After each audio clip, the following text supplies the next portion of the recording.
Researchers at the Charlotte Lozier Institute explain why vaccines like AstraZeneca's have more moral issues than Pfizer's or Moderna's. The reason is that they use cell lines from aborted fetuses in their production. Cuando fueron a probar, When Pfizer and Moderna vaccines were tested, at that stage, they did use cells from aborted fetuses. It was a minor part of the development and production of the vaccine. So there is an ethical problem, but it is relatively small compared to AstraZeneca and Johnson & Johnson that use cells of aborted fetuses for the constant production, the day-by-day production of the vaccine.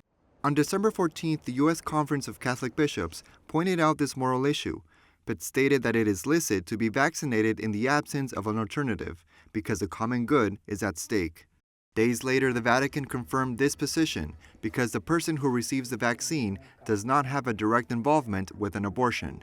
Non sono stati fatti nuovi aborti. There were no other abortions to obtain biological material to produce the vaccine. They were abortions performed decades ago.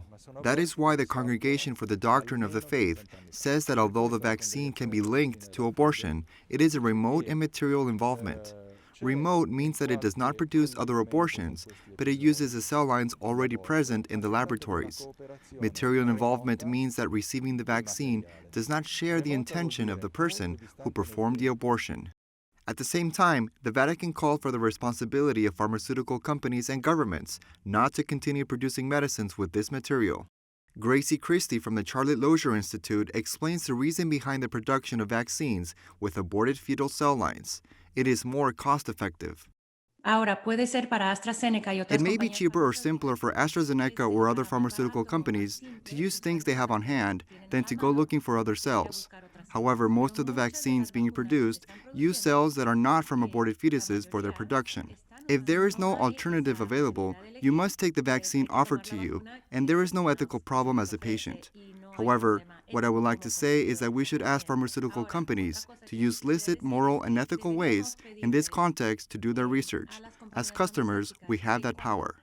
The Vatican used the Charlotte Lozier Institute report to develop a 20-point ethical guide on managing the current pandemic. Their work consisted of discussing which companies had or had not used aborted fetal cell lines and how.